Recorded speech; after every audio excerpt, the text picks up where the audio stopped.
শবে বরাতের কোনো আমল আছে কিনা, শবে বরাতের রোজা ও নামাজের নিয়ম কি, সবচেয়ে বহুল জিজ্ঞাসিত প্রশ্ন এখনকার। শবে বরাত আসছে, যেটাকে আসলে হাদিসের ভাষ্যে বলা হয়েছে মধ্য শাবানের রাত, শবে বরাত না, এটার হাদিসের ভাষ্যের নাম কি? মধ্য শাবানের রাত। এই মধ্য শাবানের রাত বা মধ্য শাবানের রজনী, এই রাতে যেটাকে আমরা শবে বরাত বলি, এই রাতের নামাজের নিয়ম কি, কয় রাকাত পড়তে হবে, কোন রাকাতে কোন সূরা কতবার পড়তে হবে, এটা বহুল জিজ্ঞাসিত একটা প্রশ্ন। এবং এ ব্যাপারে আমরা অনেকে জানি যে শবে বরাতের নামাজে এত রাকাত পড়তে হবে, সেখানে সূরা কুল হুয়াল্লাহ, ইখলাস এতবার পড়তে হবে, ইত্যাদি ইত্যাদি।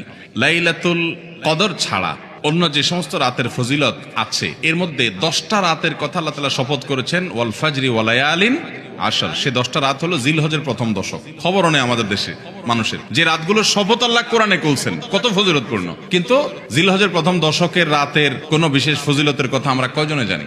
যাই হোক, মধ্য শাবান রজনীর কথা আমরা বেশি জানি শুধু না, সবচেয়ে বেশি আমরা এ রাতে ইবাদতের চেষ্টা করি। তো সবচেয়ে বেশি চেষ্টা তো হওয়া উচিত হলো লাইলাতুল কদরে। এর পাশাপাশি যদি কেউ মধ্য শাবানের রাতে আল্লাহ তাআলার ক্ষমা লাভের চেষ্টা করে, সেটা দর্শনীয় না, সেটা জায়েজ। এই রাতের এতটুকু ফজিলত অবশ্যই প্রমাণিত যে আল্লাহ রাব্বুল আলামিন এই রাতে হিংসুক ছাড়া, মুশরিক ছাড়া বাকি মানুষগুলোকে সাধারণ ক্ষমা ঘোষণা করেন। অতএব এই রাতের একেবারে কোনোই ফজিলত নেই, ব্যাপারটা সেরকম না। বিভিন্ন হাদিসের আলোকে এইটুকু অন্তত সাব্যস্ত হয় যে আল্লাহ তাআলা হিংসুক এবং আপনার মুশরিক ছাড়া, মানুষের পিছে লাগে শত্রুতা, এই মানুষটা বাকি মানুষকে মাফ করে। তাহলে মধ্য শাবানের রাত বা যেটাকে শবে বরাত বলছি আমরা, এই রাতের মূল আমলই হলো, এটাকে কেন্দ্র করে মূল আমলই হলো নিজেকে শিরক এবং হিংসা থেকে পরিচ্ছন্ন করা, সাধারণ ক্ষমার উপযুক্ত করা। এটা হলো মূল আমল, বাস।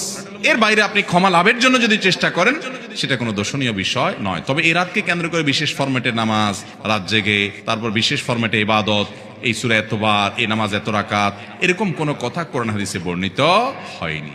এগুলো আমরা মনগড়া বানিয়ে নিয়েছি। এবং যদি এরকম কোন ফরম্যাট আমরা ঠিক করে নিয়ে সেভাবে ইবাদত করাটাকে আমরা এই রাতের আমল, শরিয়া সিদ্ধ আমল মনে করি বা সুন্নাহ আমল মনে করি বা কোন নির্দিষ্ট আমল মনে করি, তাহলে বেদাতে পর্যবসিত হবে। অতএব বাড়াবাড়ি এবং ছাড়াছাড়ি এই দুইটাই আমাদেরকে পরিহার করতে হবে। যতটুকু আছে ততটুকু আমরা আমল করব এবং এসে আমল অনুযায়ী আমরা চলার চেষ্টা করব। শবে বরাতে সবচেয়ে বেশি মানুষ মসজিদে কেন ভিড় জমায় বলেন তো?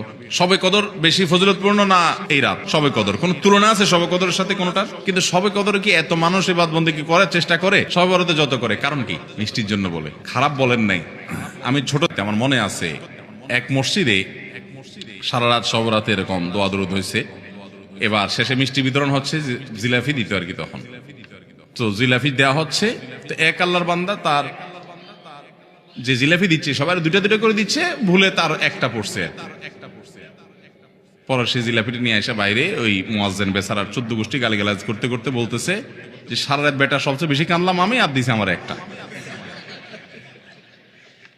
আল্লাহর কাছে এই নসিব চাই এই একটা জিলাপি নিয়ে পাইলাম। সে কানতে কানতে